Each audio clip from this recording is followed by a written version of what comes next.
Justement, on perçoit bien depuis tout à l'heure qu'on a l'impression que chaque médiation, c'est une création en soi.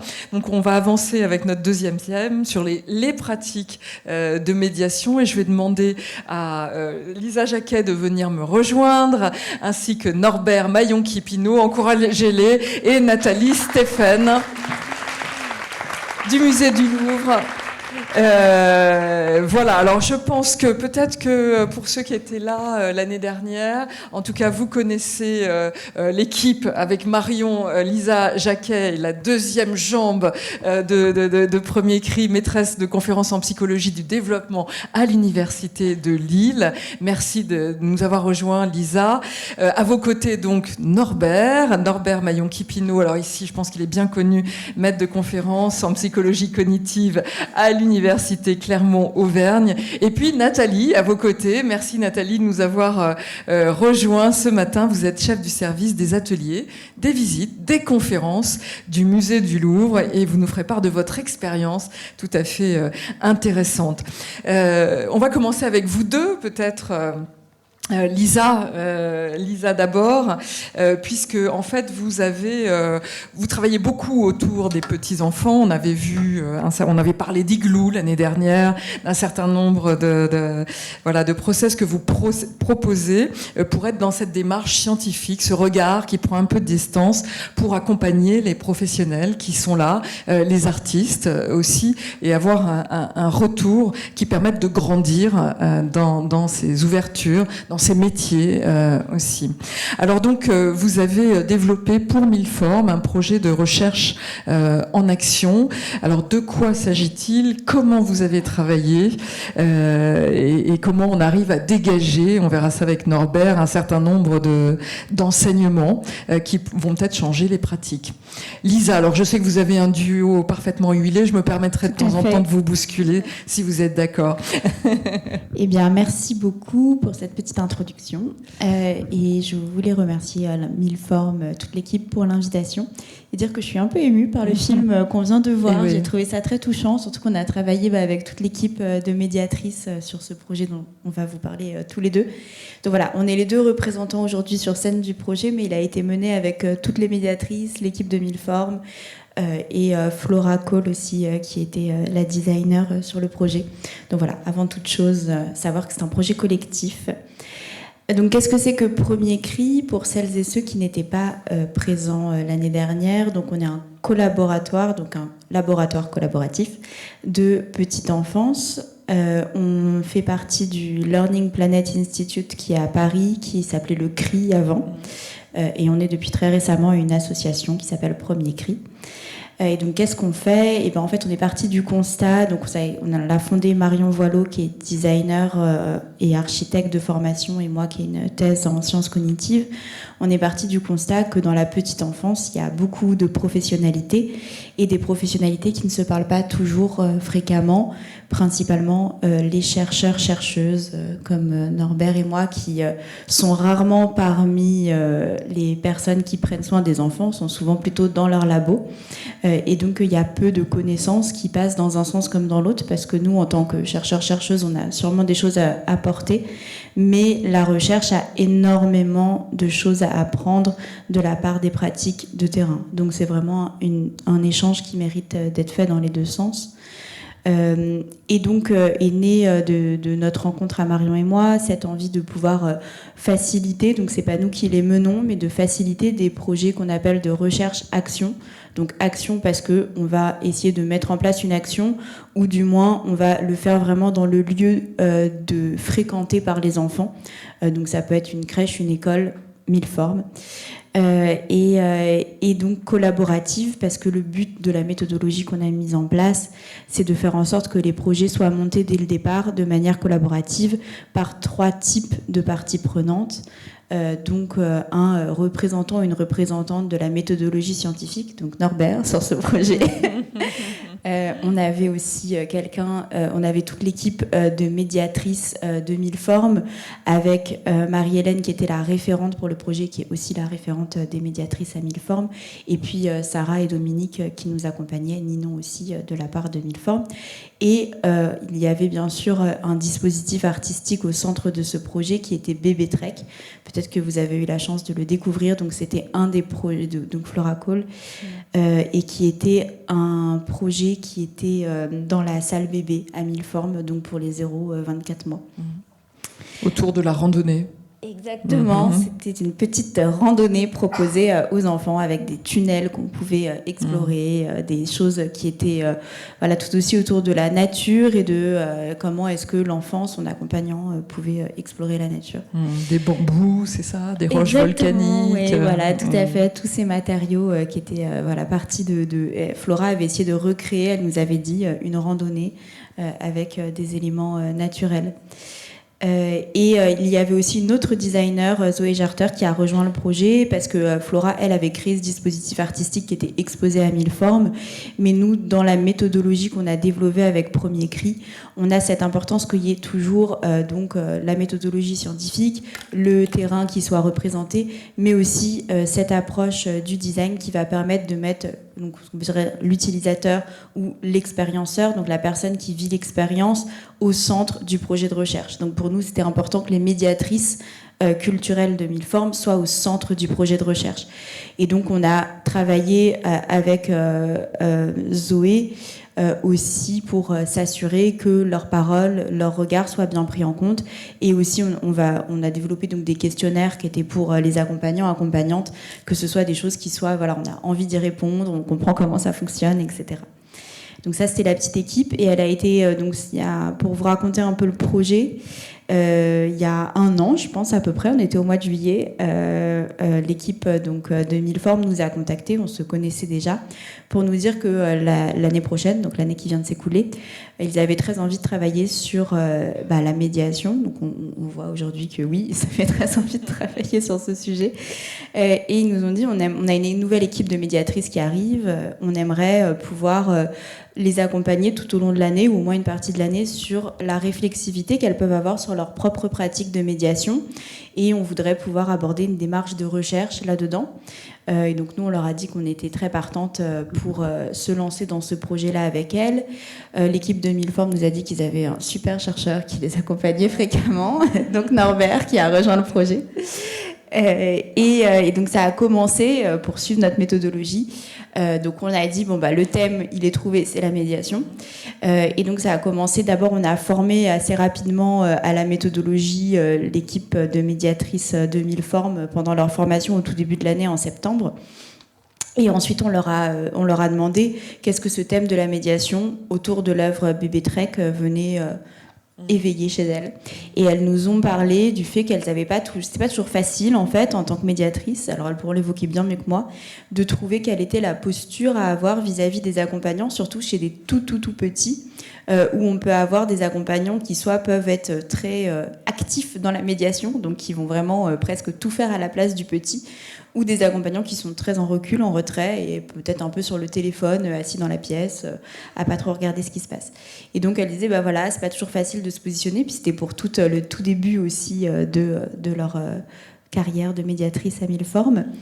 Et donc de ça est née l'envie de faire, en fait, on a un peu retourné la question vers Norbert de qu'est-ce qu'on sait dans la littérature scientifique à ce sujet-là. Et Norbert, tu pourras l'expliquer, je pense, juste après. Et ce qu'on s'est rendu compte, mais tu le diras, c'est pas grand-chose donc, sur la médiation en France pour les aussi jeunes publics. Et donc on a décidé de monter ensemble une étude exploratoire sur la médiation culturelle à Mille Formes pour les 0-24 mois. Et peut-être, Norbert, je peux te laisser nous raconter des petites choses à ce sujet-là. Sauf si tu veux que je continue. Hein. Oui, c'était bien parti. Ce qui est peut-être intéressant, c'est d'essayer de comprendre, de se mettre à la place, effectivement, des médiatrices en général. Donc, élaborer une méthodologie, c'est-à-dire poser des questions, créer des questions. Ça vient de vos têtes, ça vient de choses que vous avez pu entendre parler. Est-ce qu'on n'a pas la trouille quand on a des chercheurs qui viennent, qui vont nous noter et récupérer notre matériau? Enfin, il y a plein de questions quand même qui doivent se poser. Non, bon, je continue un petit peu alors, avant de te laisser la parole, plus sur la méthodologie. Ouais. L'idée était vraiment, donc c'est une vraie posture. Nous, on a travaillé avec un philosophe, un chercheur en philosophie qui est indépendant qui s'appelle Théo Samarimbo sur cette notion de comment est-ce qu'on peut créer une horizontalité au sein d'un projet de recherche entre des personnes qui, dans la société, ont des statuts qui sont très différents. Et on sait que nous, en tant que chercheurs, on vient avec donc voilà, toute cette notion de savoir, pouvoir. Enfin, on ne va pas partir dans un cours de philo, mais se dire voilà, comment est-ce qu'on fait pour pouvoir aussi, en effet, ne pas donner ce sentiment de nous, on a des connaissances, on va venir un petit peu voir comment ça se passe. Alors déjà, on a été peu présents au quotidien sur le terrain, puisque notre but n'était pas de venir observer les médiatrices comme si elles étaient des petits rats de laboratoire dont on viendrait mener une enquête sur elles. C'était elles qui menaient une enquête avec nous sur les pratiques de médiation et sur pourquoi est-ce qu'il y a des personnes, des accompagnants qui viennent à Milleformes avec leurs enfants et comment ils vivent la médiation et comment elles, en tant que médiatrices, elles vivaient cette médiation.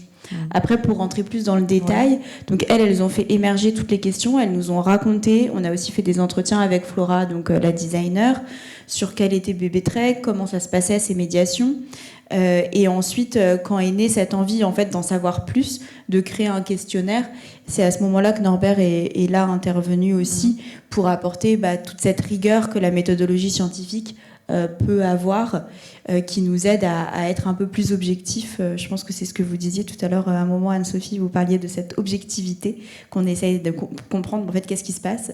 Et donc, c'est aussi pour ça, je pense que Milleformes avait fait appel à nous. Et donc là, Norbert, je te laisse la parole. Je crois que Norbert, carrément, vous avez de temps en temps retiré des questions. Oui, exactement. Dans votre méthodologie. C'était vraiment un travail en fait de concert. En fait, on n'a pas agi seul. L'idée, c'était vraiment de s'inspirer de ce que le terrain peut nous apporter, puisque tu le disais il y a un instant, le chercheur est vu dans sa tour d'argent, qui descend pas voir ce qui se passe sur le terrain. On met des théories, on pense à des choses, on lance ça et on voit ce que ça donne.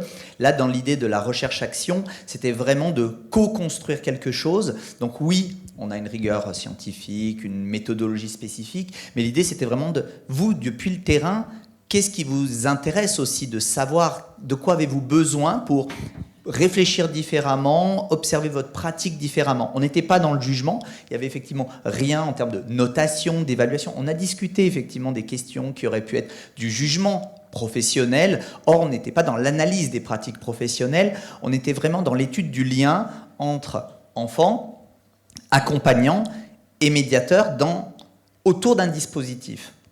Et ça, c'est important parce que du coup, on s'est ajusté autant que les médiatrices se sont ajustées à nous. Et on a fini par converger vers ces petits questionnaires à destination des accompagnants, mais également à destination des médiatrices, donc des questionnaires qui répondaient à nos interrogations communes.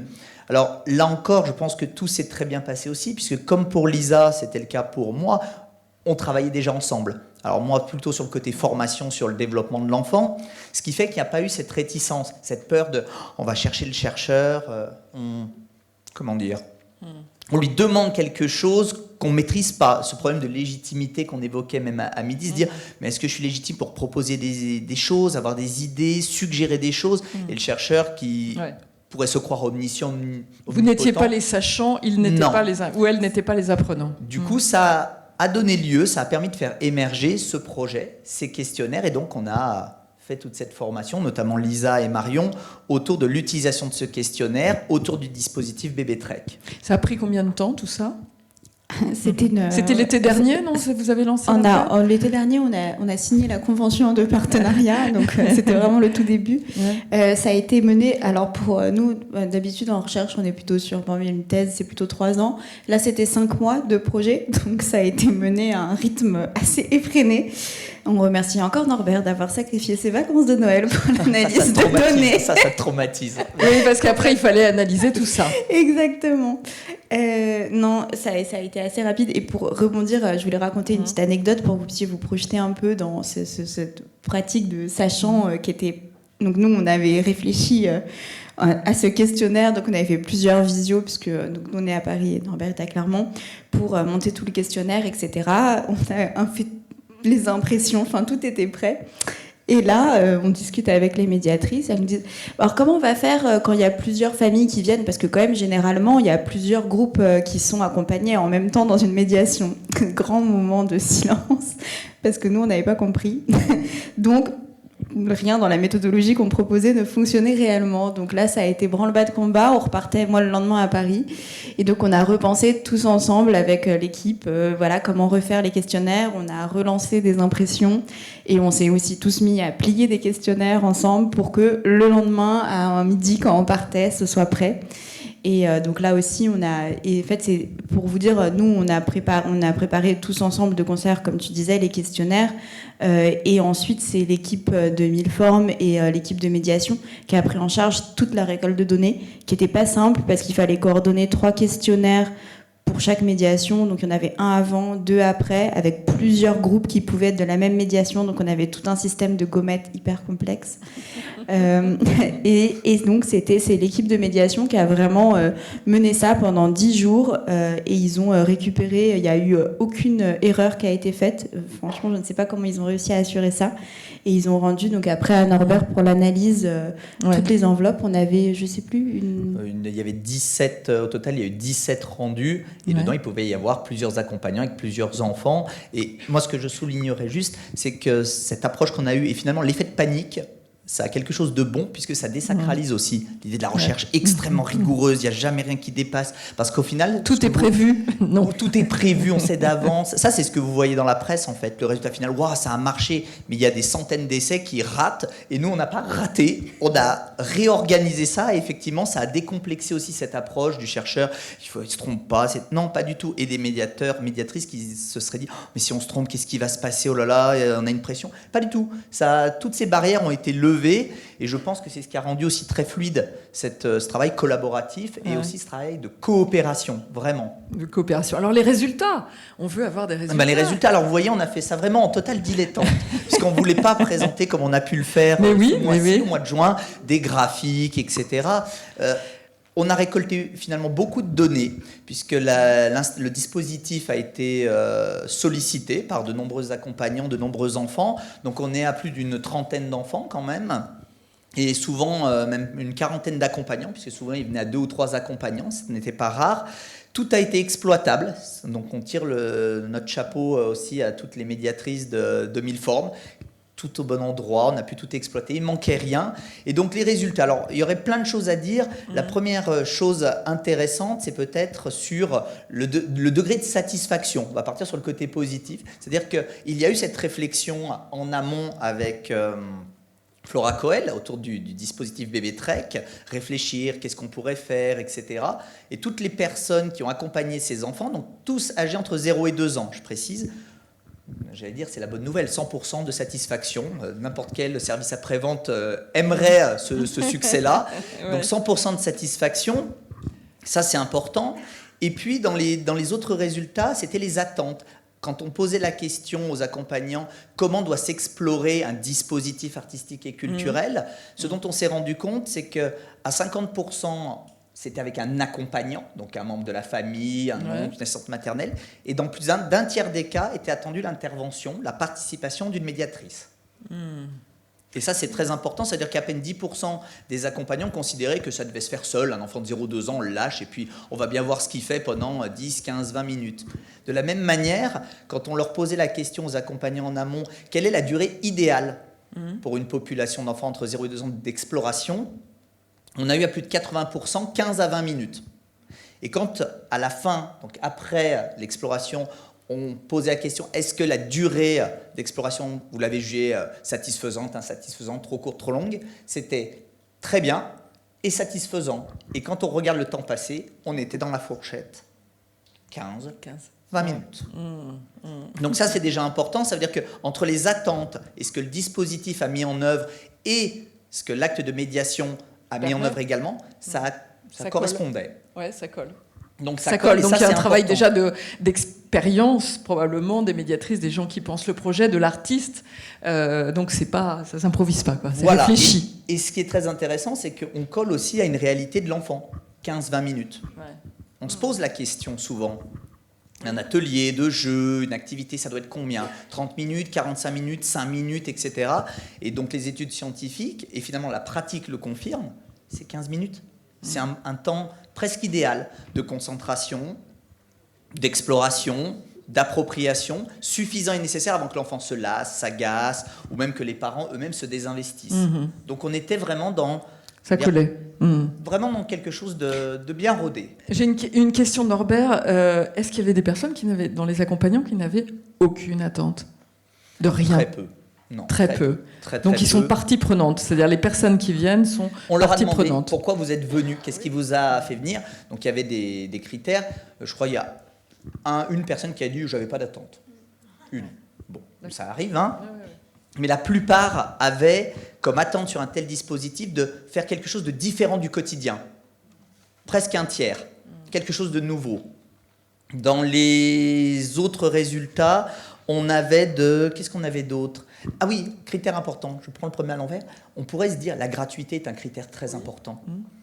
À peine 10% des personnes ont jugé ce critère important pour venir. Le fait que ce soit gratuit, non. Après tout. Par contre, il y avait un deuxième critère essentiel, c'est que ce soit adapté à l'âge. Et ça, c'était le critère numéro 1. Parce que quand on regarde la littérature, on en parlait, je ne vais pas vous faire de cours, hein, rassurez-vous, il y a très peu d'études qui s'intéressent à la médiation culturelle et artistique chez les 0-2 ans. Il y a des travaux en sociologie de l'art et de l'éducation. Il y a eu une étude juste avant le Covid à Marseille sur les représentations théâtrales, l'accompagnement, le positionnement des acteurs. Mais il y a très peu de travaux en France. Et ce que ça reflète, c'est qu'il y a très peu de dispositifs culturels et artistiques dédiés aux très jeunes enfants. Et troisième critère, non des moindres, c'est qu'il était autorisé aux accompagnants de participer. C'est-à-dire qu'on ne les laissait pas comme une garderie, on ne les mettait pas derrière une vitre à regarder puis aller sur son téléphone. Non, ils pouvaient participer. Et ça, c'était le troisième critère essentiel. La piscine à balles Ikea, c'est has-been. Hein. Bon, c'est plus qu'has-been, hein, c'est un microbe en plus. Donc voilà, donc il y a des critères comme ça qui sont essentiels, qui sont bien ressortis. Et maintenant, si on pousse un petit peu plus loin, puisque l'idée c'est quand même sur la pratique professionnelle, sur la place de l'enfant, la place des accompagnants, ce qu'on a observé, alors je le dis, mais si tu veux le dire aussi, puisque tu maîtrises aussi, bon, ce dont on s'est rendu compte, c'est qu'avec leurs enfants, les accompagnants étaient très au fait de ce qu'ils faisaient. Quand on les interrogeait sur quelle activité ils ont passé le plus de temps, où ils sentent qu'ils sont le plus intervenus, etc. C'est extrêmement raccord avec les médiatrices. La médiatrice constatait le même temps passé que les accompagnants sur telle activité et ils observaient effectivement le même temps passé par les accompagnants sur les activités. Par contre, quand on demandait aux accompagnants, à votre avis, le médiateur, la médiatrice, où a-t-il plus passé le temps, ils avaient plus de mal. Le focus était vraiment sur l'enfant qu'ils accompagnaient. Alors que la médiatrice, elle, savait très bien où s'était positionné l'adulte et où s'était positionné l'enfant. Nous, notre conclusion très simple, ça a été de dire que finalement, le professionnel, la professionnelle a l'expérience que n'a pas l'accompagnant, que de se focaliser que sur l'enfant. Et ça, c'est très révélateur. On a, à ma connaissance, tu me confirmes là encore, on n'avait pas d'informations sur ça. Savoir quel est le positionnement de la médiatrice. Est-ce qu'elle vraiment elle a l'œil sur tout? Est-ce qu'elle sait tout ce qui se passe? A priori, oui. Oui, ouais. Plus que l'accompagnant qui pouvait être, je répète, assistante maternelle, l'oncle, la grand-mère, la maman, le papa. C'est un métier. C'est un métier. Oui, tout à fait. C'était pour rebondir un peu avec la discussion que vous aviez tout à l'heure. Alors moi, animation, médiation, je ne vais pas me lancer dans le débat parce que je ne connais vraiment pas les différences. Mais en tout cas, sur cette idée de est-ce que ou non c'est un métier, oui, et c'est vraiment ce que cette étude, en tout cas c'est nous la conclusion qu'on en tire, hein. Peut-être que d'autres conclusions pourraient en être tirées, mais c'est dire c'est un métier complètement, et c'est ce qu'on a appelé ce trio qui va être bébé, accompagnant, médiatrice, médiateur autour du dispositif artistique. On voit le rôle essentiel, en tout cas c'est ce que nous on en conclut, de la médiatrice ou du médiateur, qui va vraiment être cette personne qui va savoir ce que fait l'enfant, savoir ce que fait son accompagnant, mais qui, on le voit, et c'est pas quelque chose qui serait mal, va pouvoir être oublié par l'accompagnant, pas parce que son rôle n'est pas important, mais parce que ça va permettre à l'accompagnant de se concentrer sur la relation qu'il a avec son enfant et sur la relation que son enfant et que lui-même en tant qu'accompagnant ont avec le dispositif artistique. Et donc c'était vraiment très intéressant de voir que les accompagnants peuvent être consacrés pleinement à leur enfant et à ce que vit leur enfant et ne pas être en train d'être parasités par d'autres choses. Donc c'était en tout cas pour nous une vraie preuve de professionnalité et de l'importance de ce regard. Et du côté des médiatrices, ça a été accueilli comment ? Qu'est-ce que c'est venu bousculer, confirmer ? Donc ça, le métier, on vient d'en parler. Qu'est-ce qu'il y a eu d'autre de ressorti ? C'est toi qui as fait les entretiens après. Alors c'est Marion précisément, pour la remercier aussi. Je pense que le plus simple ce serait, ça me donne envie de dire aux médiatrices de venir témoigner parce que je n'aime pas trop prendre la parole à la place des autres. Je pense que des entretiens, ce qu'en était ressorti, c'était, donc on est revenu un petit peu sur qu'est-ce qu'elles avaient pu vivre pendant ces médiations, et donc elles nous ont repartagé parfois certaines difficultés qu'elle pouvait avoir à trouver ce rôle de médiatrice, et à dire que finalement, pour certaines en tout cas, elle s'appuyait beaucoup, donc c'est ce qui avait été rajouté dans Bébé Trek, sur l'histoire qu'il y avait à raconter. Donc au début, si je me souviens bien, vous me corrigez, dans Bébé Trek, il n'y avait pas d'histoire. En tout cas, c'est pas comme ça que ça avait été pensé. Ce qui faisait que c'était très libre, voilà, mais qu'on n'avait pas forcément, c'était pas forcément facile pour les médiatrices de trouver leur positionnement là-dedans, et que le fait qu'il y ait une histoire qu'elles n'allaient pas forcément toujours raconter exactement de la même manière, ça les aidait à trouver leur place.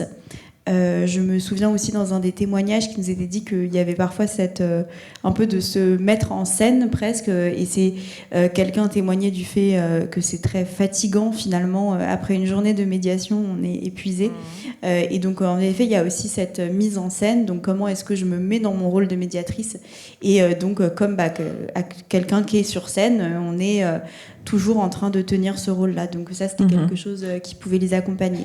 J'ai pas compris dans ce que vous dites, Lisa, c'est-à-dire que elles ont eu le besoin de raconter une histoire derrière l'œuvre, avec le vécu, accompagnant enfants, etc. Donc elles ont elles-mêmes créé une histoire, ou chacune leur histoire, ou est-ce qu'elles se sont retournées vers l'artiste pour qu'elle, l'artiste, compose une histoire ? Alors là, ça touche aux limites de ma mémoire. Ouais. Donc je sais que l'histoire était commune à tous. Est-ce que Sarah, quelqu'un veut... Est-ce que non, l'idée c'est pas de piéger, c'est pour comprendre. Pas du tout. C'est pour comprendre. C'est pour comprendre. Je sais que c'est une histoire qui était commune, qui était l'histoire. Alors est-ce que Flora a été réintervenue à ce moment-là, ou c'est vous à Milleforme qui l'avez écrit Sarah ? D'accord.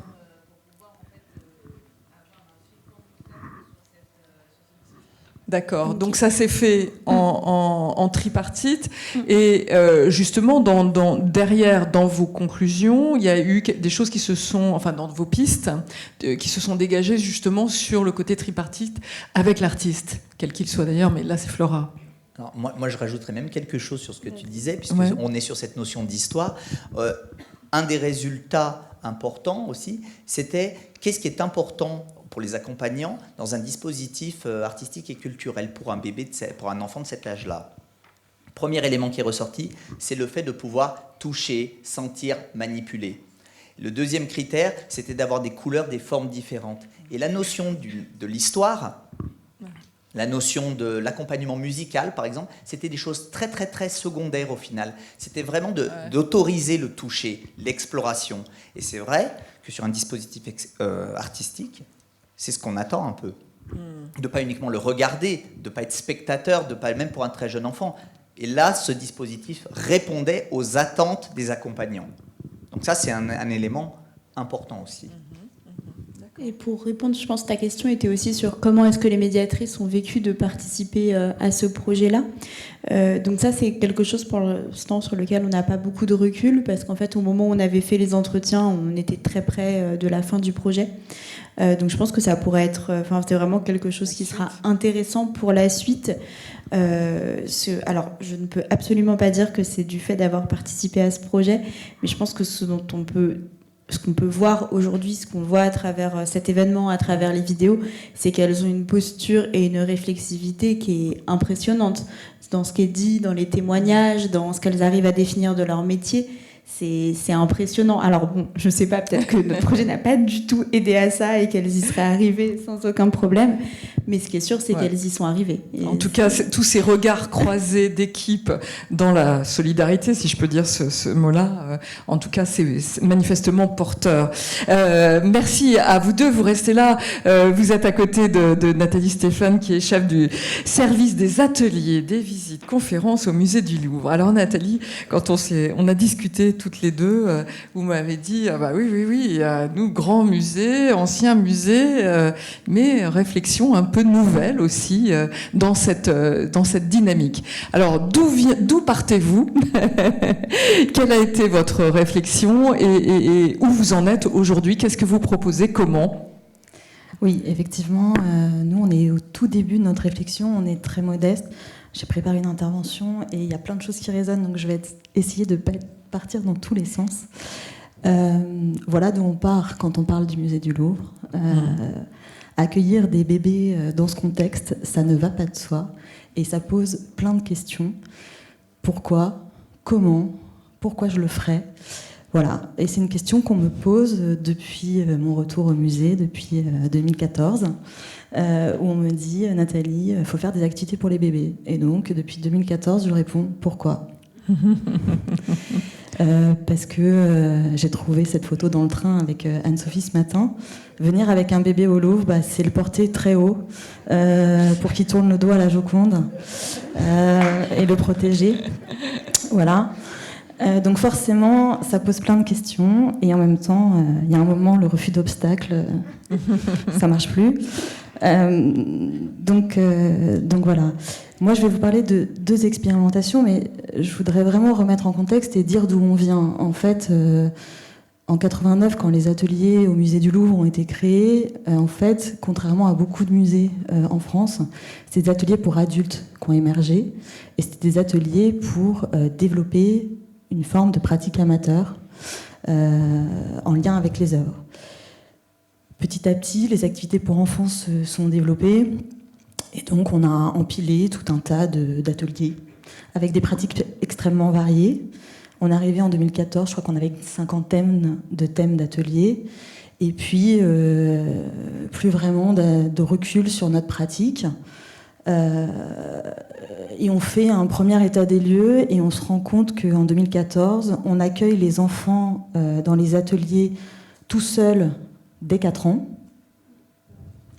et qu'on fait des ateliers en famille à partir de 12 ans. Bon, ok. Premier constat. Bon, qu'est-ce qu'on fait de ça? Il nous arrivait un truc assez chouette, qui a été une épreuve assez dure. En 2015, on ferme les espaces d'atelier pour un gros projet de rénovation du musée. On sait dès le début qu'on aura 1200 mètres carrés quelque part au sein du musée. Mais voilà, on ferme et on se dit qu'est-ce qu'on va bien pouvoir faire. Alors là, pendant 6 ans, à la réponse Nathalie, quand est-ce que tu fais des activités pour les bébés? J'ai pu répondre non, mais tant qu'on peut pas les accueillir correctement dans des salles, on fera rien. Donc voilà, ça j'étais un peu protégée, c'était chouette. Mais du coup, en fait, on a eu une chance, c'est que pendant 6 ans, on a expérimenté. Et on s'est donné le droit à l'erreur, on a essayé plein de choses, on s'est grave planté, on a réussi des choses, et en tout cas, voilà, ça nous a questionnés. Bon, aujourd'hui, depuis décembre 2021, on a ouvert un nouveau lieu qui s'appelle le Studio, dans lequel on a beaucoup travaillé sur les questions d'accueil, et notamment de confort, de visite. Donc c'est un lieu, le Studio, où il y a des toilettes pour les enfants et même pour les groupes d'enfants, comme dans les écoles, où il y a des tables allongées et des toilettes famille, les mêmes que chez Ikea, chez les hommes et chez les femmes, où on a un espace bébé, où on peut allaiter, chauffer un plat au micro-ondes ou réchauffer son biberon parce qu'on n'a pas d'avis sur la question. Voilà. Bref, on a essayé de penser à tous ces aspects. Qu'est-ce que c'est que le studio ? C'est un lieu de pause revendiqué. C'est un lieu ressource et c'est certainement pas un lieu de visite en soi. Dans le studio, il y a plusieurs espaces. Alors, je vous ai mis un plan du musée, comme ça vous serez bien perdus. C'est dans l'aile Richelieu, l'aile la moins fréquentée du musée. On a été un peu malin. Pourquoi je me permets de le souligner ? Parce que quand même, on est dans un musée qui a décidé de consacrer 1200 mètres carrés, qui avant était quand même l'ancien département des arts de l'islam, à la médiation et à l'accueil des publics. Donc, bon, c'est un geste assez fort. Et donc, dans ces 1200 mètres carrés, on a donc le forum, qui est un lieu accessible à tous les visiteurs munis d'un billet au musée. Et je vais vous décrire la fonction de ce lieu. Et puis, 9 espaces d'ateliers et de formation. Et vous voyez la zone sanitaire énorme que nous avons. Donc le forum, je vous l'ai dit, c'est un lieu de pause, c'est un lieu ressource. Et puisqu'on parle d'études, en fait, ça répond à ce qu'on sait, parce qu'on a la chance d'avoir un service études et recherches au musée du Louvre. Ça répond à ce qu'on sait de la préparation de la visite au musée et des attentes des visiteurs. En fait, la fréquentation du musée, c'est 10 millions de visiteurs avant la crise Covid, voilà, par an. C'est des personnes qui, à 75%, viennent pour la première fois au musée du Louvre. Pour une grande part d'entre eux, pour la seule fois de leur vie. Et pour 40% d'entre eux, c'est la première fois qu'ils mettent les pieds dans un musée tout court. Donc, ils n'en ont pas les codes. Donc, ils viennent là. Et pourquoi ils viennent là ? Quand on les interroge sur leurs attentes, il y a 3 types d'attentes. Et là, je parle plus des visiteurs en famille, parce que c'est eux qui nous intéressent aujourd'hui.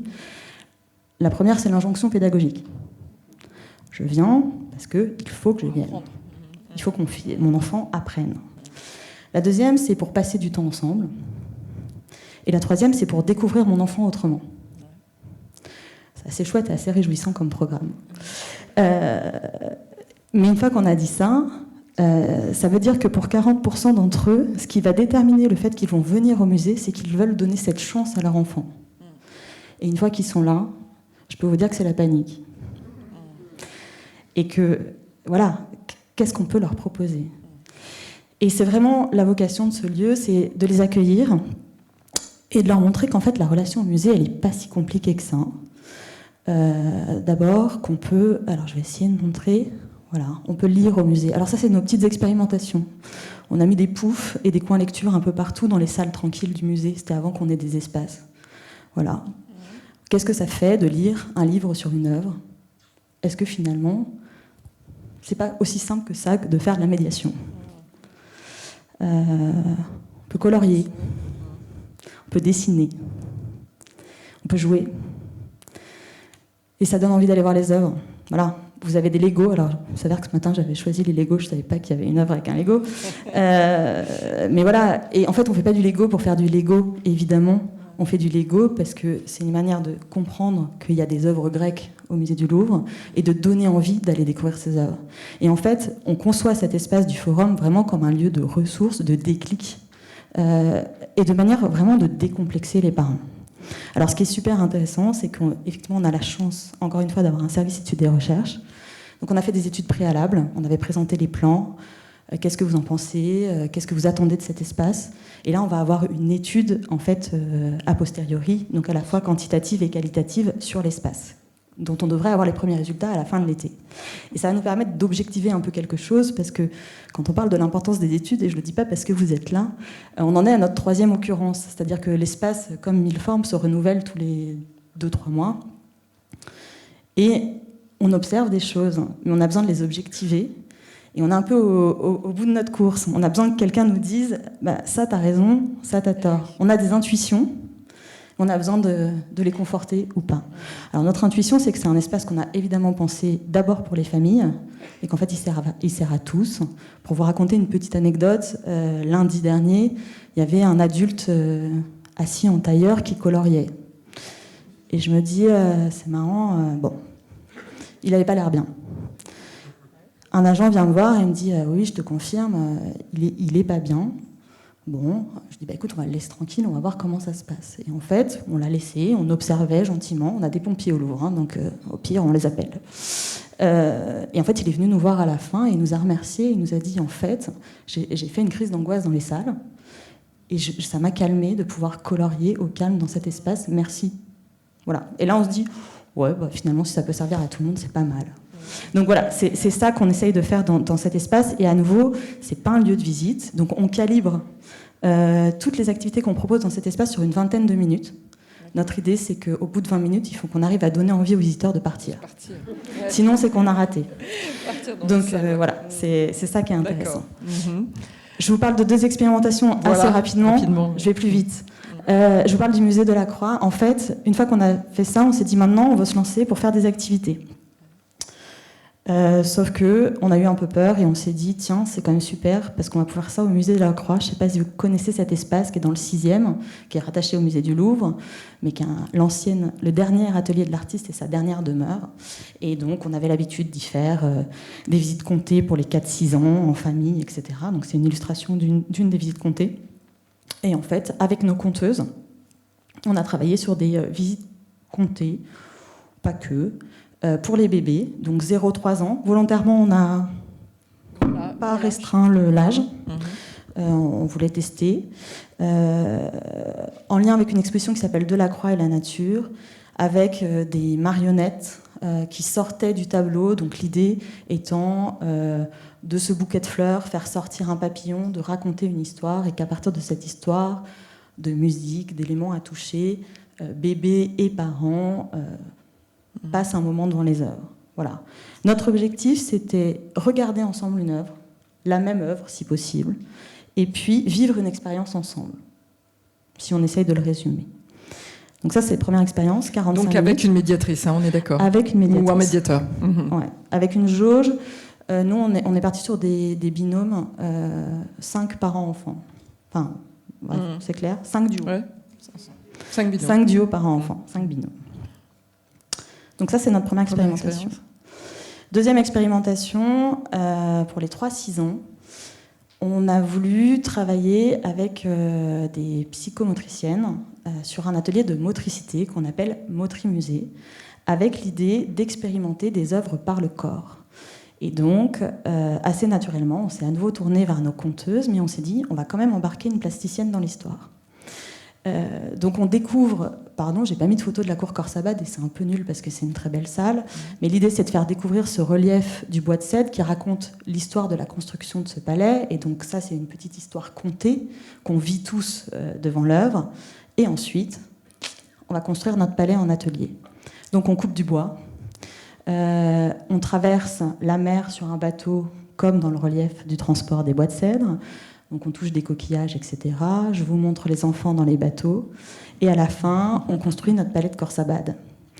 Cet atelier dure aussi 45 minutes. Et place parents-enfants en co-activité, à nouveau, vivre une expérience ensemble, faire ensemble, etc. Donc tout ça, je vous en parle, mais en fait, nous, on n'a pas d'études. C'est tout neuf. C'est tout neuf. Ouais. C'est que des tests. Il n'y a pas vraiment eu... Alors des tests, on s'est fait accompagner, on a recruté des familles, enfin voilà, on a utilisé nos enfants aussi. Donc c'est que des tests. Et pour conclure et reboucler peut-être avec les réflexions qu'on a, en fait, nous on était très très très très contents de nos tests. Les retours des familles, alors je crois que j'en ai mis un qui est écrit trop petit que j'arriverai pas à lire, mais les familles sont contentes, on est content, la psychomotricienne qui nous accompagne est content, le centre Pompidou qui est venu voir nous dit « Ah, c'est bien ». On se dit « On est pas mal ». Et on fait un débrief avec nos intervenantes conteuses et plasticiennes, et je vous livre la réflexion où on est aujourd'hui sans aucun jugement. Elles nous disent « Oui, on trouve l'atelier super, sauf que c'est pas notre métier ». Et elles le font super bien.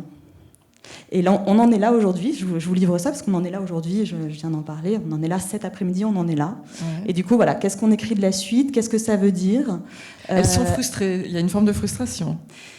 Je ne sais pas si c'est de la frustration, c'est une forme de... Et elles le font, encore une fois, parfaitement bien. Alors, sauf la plasticienne qui, elle, était hyper stressée, disait « mais moi, je ne vais jamais y arriver », qui est hyper emballée. Les conteuses, à contrario, qui allaient assez confiantes, s'interrogent sur en quoi ça remet en cause leur métier, leur pratique, leur posture. Est-ce qu'elles ont envie d'aller là-dedans? Voilà. Et peut-être qu'il manque quelqu'un. Et peut-être qu'il manque quelqu'un, peut-être qu'il manque un métier. Un métier, peut-être que voilà. Donc, puisqu'on parle des métiers de la médiation, voilà où on a notre réflexion. Merci beaucoup, Nathalie. On peut les applaudir tous les trois. Norbert Vaillotti, Elisa Jacquet. Tout à fait intéressant. Alors, la parole est de votre côté avant notre petite pause. Est-ce que ça vous inspire? Est-ce que vous avez des réactions? Alors, je te donne le micro. Tiens, merci. Oui, je pense qu'il est... C'est bon, tu peux le donner. Manifestez-vous, parce que avec les spots, je ne vous vois pas bien. Alors, ça vous laisse sans voix. C'est la digestion, c'est ça. Alors, des questions, des réactions. On a été complet.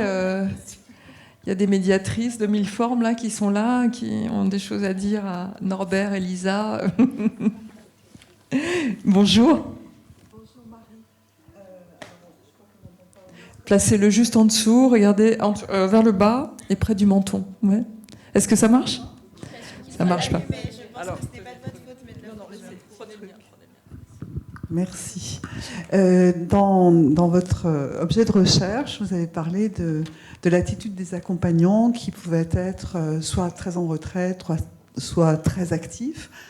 Et dans le résultat que vous en avez donné, là, succinctement évidemment, j'ai pas eu d'indication par rapport à ces attitudes-là des parents et que l'on retrouve dans toutes les structures culturelles et qui nous posent tous questions et voilà, et on se demande toujours comment il faut agir ou pas par rapport à ces attitudes-là. Est-ce que vous avez eu des éléments de réponse ? Alors, il y en avait parce qu'il y avait une question qui était de comment avez-vous jugé la participation de l'enfant ? Et en fait, ce qui est ressorti la majeure partie du temps, c'est que l'enfant avait une participation active et spontanée. Ça veut dire qu'en réalité, il n'y avait pas d'obligation à ce que la médiatrice intervienne ou à ce que l'accompagnant intervienne. C'est vraiment l'enfant qui était laissé en exploration et qui, de lui-même, faisait. Ce qui ne veut pas dire que les médiatrices et les accompagnants ne faisaient rien. Mais finalement, l'intervention était d'elle-même régulée, probablement par le dispositif culturel et artistique. Donc il laissait beaucoup de place à l'exploration libre, tout en ayant à disposition la présence d'adultes, accompagnants et médiatrices. Après, sur le fait de se sentir exclu ou pas du tout, on n'a pas du tout de retour, j'allais dire, qualitatif. Voilà. Peut-être Lisa, compléter ce que tu dis, Norbert. On avait aussi demandé aux médiatrices, elles répondaient aussi à un questionnaire après la médiation, de définir l'attitude des accompagnants. Donc c'était adapté, inadapté ou ne veut pas se prononcer. Et en large majorité, elle avait été définie comme adaptée. Donc c'est difficile d'interpréter ce résultat un petit peu seul. Les hypothèses qu'on peut en faire, alors une première hypothèse, c'est que peut-être les médiatrices n'avaient pas envie d'être pas sympas envers les parents, donc elles disaient quand même, enfin les accompagnants. Après, ce qu'on peut aussi imaginer, si c'est pas cette option-là, et ça peut être multifactoriel, c'est qu'on était plutôt arrivé à la toute fin de Bébé Trek, donc on était, ça faisait déjà un ou 2 mois enfin 2 mois, je pense que Bébé Trek était mis en place, et il y avait toute cette réflexion qui était entamée ensemble. Donc peut-être qu'en fait les médiatrices avaient trouvé leur positionnement pour faire en sorte que celui des accompagnants soit adapté. Mais je pense que ça pourrait être quelque chose d'intéressant dans toutes les études qu'il y a à mener sur la médiation culturelle. Cette question-là déjà de savoir, parce que là c'est des savoirs expérientiels qu'ont les médiatrices qui, elles, nous ont dit voici un peu les différentes attitudes que peuvent prendre les accompagnants. Mais ça pourrait être intéressant d'objectiver un peu ça, de se dire quels sont les profils d'accompagnants qu'on peut avoir. Et après, ça c'est pas nous en tant que chercheurs qu'allons le dire, mais de pouvoir réfléchir ensemble à comment on agit. Et ça, c'est des décisions propres à chaque établissement, chaque musée, chaque institution, comment on agit face aux parents qui intervient trop, celui qui est trop sur son téléphone, tous les autres. Ouais. Donc voilà. Alors ça, on a de la chance, on l'a pas eu. Il n'y a eu qu'un seul retour d'une médiatrice trouvant qu'un accompagnant s'était pas du tout impliqué. ce qui est excessivement peu. C'est un cas parmi la quarantaine d'accompagnants, donc c'est plutôt positif aussi à ce niveau-là. Oui, ça en dit long de l'appétence des accompagnants sur ces relations, justement.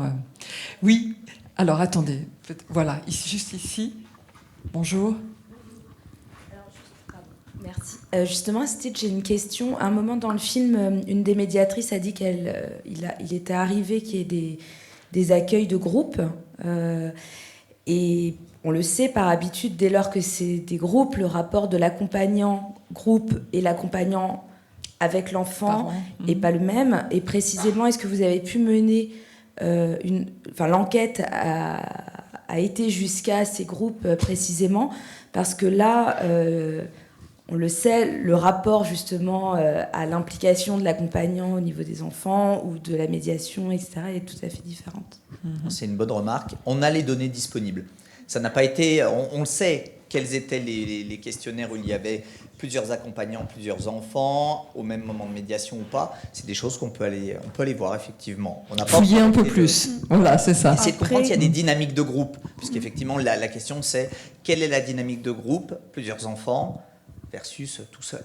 On avait par contre exclu de notre récolte de données toutes les personnes qui venaient, par exemple si c'était une crèche qui venait, si c'était un groupe d'enfants provenant d'une même institution.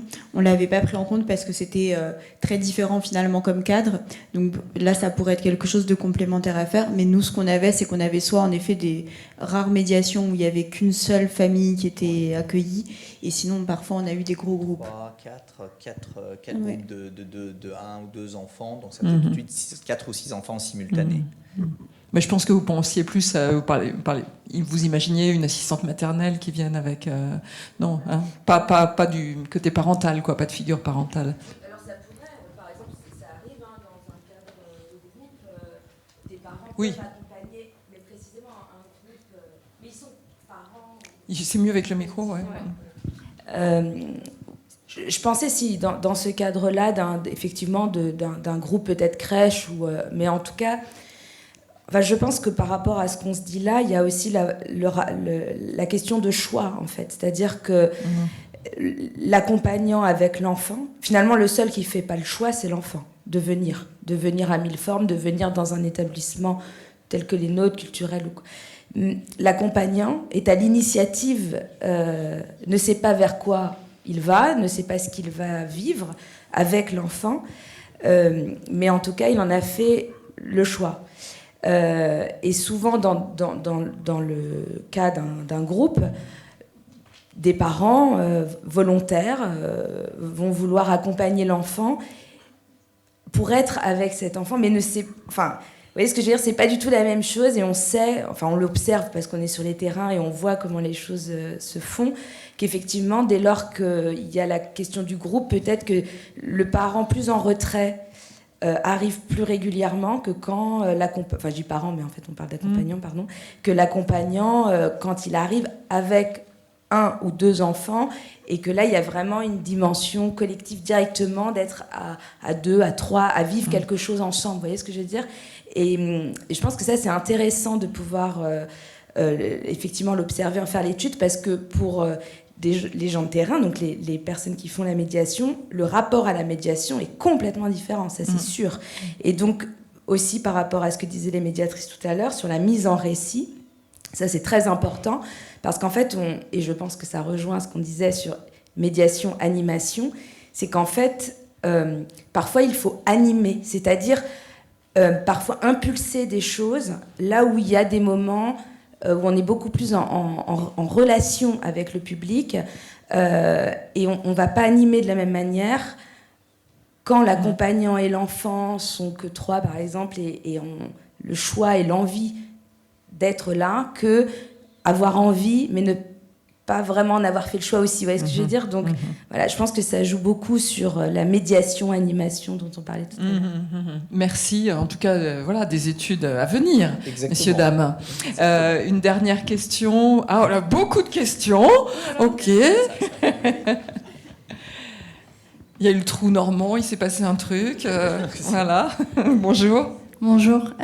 Je m'excuse par avance parce que je suis très émue de ce que j'entends. Parce que moi, je suis médiatrice culturelle depuis 15 ans. J'ai travaillé pendant une dizaine d'années en structure, plutôt spectacle vivant. 4 ans maintenant que je suis indépendante. Et je crois que c'est la première fois que j'entends parler des médiateurs culturels comme ça. Donc je trouve ça très émouvant. Je remercie énormément Milleformes de cette rencontre. De premier cri aussi de l'étude que vous venez de mener et de comment vous en parlez, comment vous parlez des médiateurs. Vraiment, ça m'émeut énormément. De dire aussi, par rapport à l'intervention d'Anne-Sophie Grassin, d'entendre aussi parler de médiation sensible. Moi, je travaille dans ce sens-là depuis 2014, et là, de l'entendre vraiment publiquement, je me dis, mais waouh, on avance. Ça avance. Donc vraiment, ça m'émeut beaucoup. Et pour rebondir aussi à ce que disait Nathalie Stéphane, c'est que justement, moi, j'ai cofondé un collectif de médiation culturelle indépendante qui s'appelle le collectif Foi, où on interroge justement la complémentarité avec les artistes. Parce que moi, quand je travaillais en structure, l'un des constats qu'on faisait, c'est que les ateliers sont pris en charge à grande majorité des artistes. Et il y a beaucoup d'artistes qui n'ont pas le temps, qui n'ont pas l'envie, qui ne sont pas formés, qui le font parce que certains, ça les nourrit à différents niveaux. On va y revenir d'ailleurs dans quelques instants. Voilà. Et du coup, on réfléchit beaucoup actuellement à comment on peut travailler en complémentarité des artistes, comment on peut penser aussi les médiations en étant intervenant, parce qu'aujourd'hui, dans le monde de la petite enfance notamment, il y a des intervenants qui se présentent comme intervenants artistiques, intervenants médiation artistique, enfin, il y a toute une pluridisciplinarité de personnes qui interviennent, et je pense qu'effectivement, il y a encore... on en est au début de ces questions-là. Donc voilà, c'était plus un partage, parce que c'est assez fort là ce que j'entends, et je pense qu'il y a pas mal de médiateurs, s'ils sont présents, je pense que ça résonne aussi et ça fait du bien. Merci. Tant mieux, merci à Milleformes de créer ça, de générer ça. Nathalie, je partage cette analyse, peut-être juste pour préciser que les choses bougent et bougent vraiment. Le Louvre, depuis très longtemps, travaillait avec effectivement des artistes plasticiens ou conteurs à la prestation.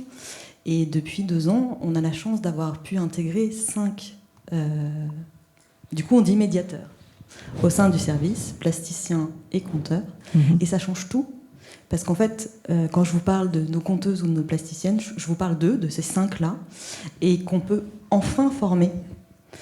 On les a formés justement avec l'aide des psychomotriciennes, 2 jours de formation sur c'est quoi un bébé, c'est quoi la petite enfance, etc. Et on ne pouvait pas le faire avant. Donc voilà, ça change tout, ça bouge. Et je vous rejoins, c'est pour ça que je vous dis, on en est là aujourd'hui, parce qu'on est au début d'une histoire. Ça fait que 2 ans, dont du Covid. Donc voilà. Et tant mieux. Merci à vous. Alors j'ai vu 2... Anne-Sophie, c'est votre doigt que j'ai vu. Ça vous ennuie si j'écoute la... Voilà, voilà. Et bonjour. Bonjour. Donc moi je suis Rachel, médiatrice culturelle pour Clermont-Auvergne-Opéra, et donc on est en partenariat avec Milleformes notamment pour un spectacle qui s'appelle Rêverie lyrique, donc les 0-24 mois, qui dure 30 minutes. Voilà. Donc la question de la durée idéale et tout ça, moi ça me pose une réflexion, dans le sens où je suis aussi maman d'un petit garçon de 2 ans, et on va régulièrement à Milleformes pour des ateliers divers et variés. Et il s'avère que la durée idéale, c'est pas forcément pour tout le monde la même chose. Ça dépend de l'horaire, ça dépend de l'enfant, ça dépend de ce qui est proposé aussi. Et ce que je trouve très bien à Milleformes d'ailleurs, c'est qu'on ne nous impose pas de timing précis, c'est-à-dire qu'on peut s'inscrire sur un atelier, et puis si l'enfant, au bout de 5 minutes, il en a marre, il a envie de se balader, de courir, d'aller à une autre activité, il peut le faire, et puis revenir après s'il en a envie. Voilà, et puis il peut rester, par exemple, sur une activité Lego, puisqu'on en a parlé. Moi, je sais que mon petit garçon est à fond dans les constructions, donc lui, il peut y passer 1 heure. Plus d'1 heure. Voilà.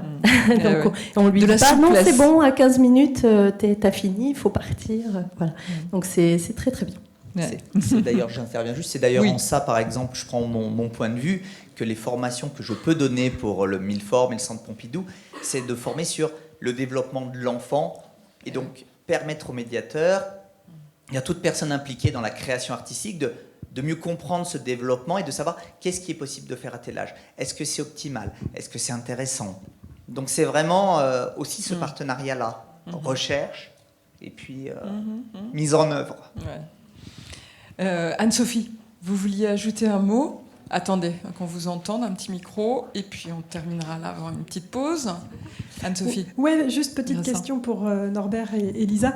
Votre paradigme de recherche, vous nous l'avez bien expliqué, c'est le lien donc enfant, accompagnateur, médiateur. Et j'avais envie de vous interroger sur le lien à l'œuvre. Je parle sous le contrôle des équipes de Milleformes, mais une des spécificités de Milleformes, c'est que l'œuvre fait médiation, parfois, souvent.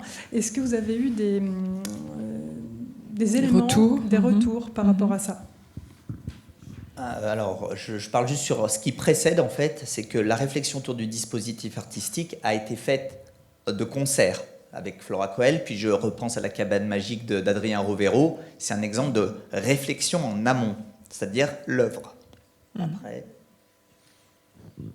Par rapport à l'étude précise, je pense qu'on n'a pas interrogé cette question-là directement, si je me souviens bien. Par contre, on a quand même essayé de... Alors, ce que disait Norbert à un moment, enfin, quand il expliquait un petit peu, on pouvait savoir où se portait le regard de la médiatrice, de l'accompagnant.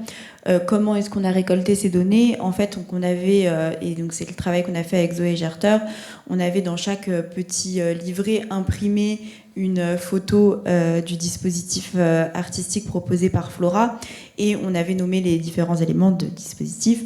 Et donc, ce qu'on a pu voir aussi, c'est où est-ce que les enfants allaient passer le plus de temps. Et donc, d'une certaine façon, avec aussi après les entretiens qu'on a pu faire avec les médiatrices et avec leur regard à elles, c'était un petit peu de comprendre qu'est-ce qui, dans ce dispositif qui était proposé, allait être des choses qui allaient plus ou moins, en effet, aussi avoir un rôle de médiation dans les différents éléments qui existaient. C'est peut-être ce qui s'en approche le plus, et je pense que c'est une réflexion qu'on avait ce midi d'ailleurs, et qu'on a eu à plusieurs reprises, c'est comment est-ce que ce genre de démarche qu'on a entreprise, on pourrait ensuite, et je pense que c'est dans les réflexions de Milleformes, aussi le rediscuter avec l'artiste pour pouvoir lui faire un retour qui n'est pas de dire alors il y a ça qui marche, ça t'aurais pu virer, c'était pas bien, mais de pouvoir lui dire voilà ce qui a été vécu, voilà ce que nous on peut te partager. Donc je pense que c'est peut-être l'étape qui viendra après, qui va reboucler avec ce qui est déjà fait, par exemple là, comme Norbert le disait, de travailler en amont avec les artistes. Comment est-ce que à la fin on peut continuer à prolonger là-dessus?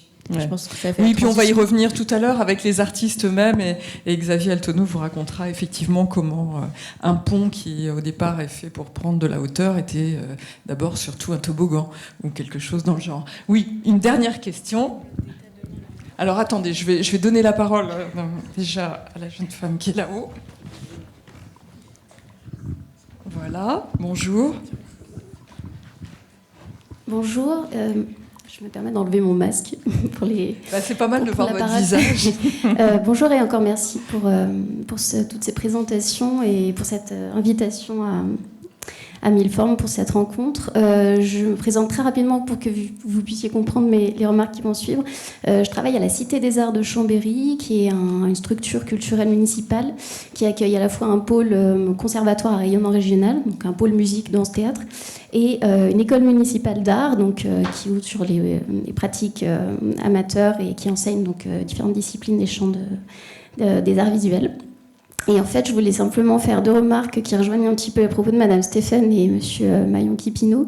C'est d'une part, Madame Stéphane, je vous rassure aussi, du côté des artistes qui enseignent également, donc dans notre équipe pédagogique, on a le même constat, la même inquiétude.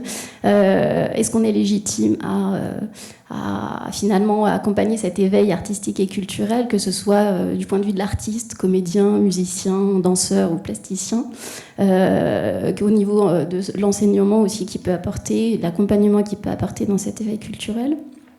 Et d'autre part, je pense que justement, pour pouvoir retrouver peut-être une part de légitimité, est-ce qu'il n'y aurait pas une réflexion à mener justement sur la formation et des accompagnants, qui soient des professionnels de l'éducation ou des enseignants ou même des parents, dans ces démarches vers l'ouverture, vers l'accès à l'art et à la culture pour la petite enfance.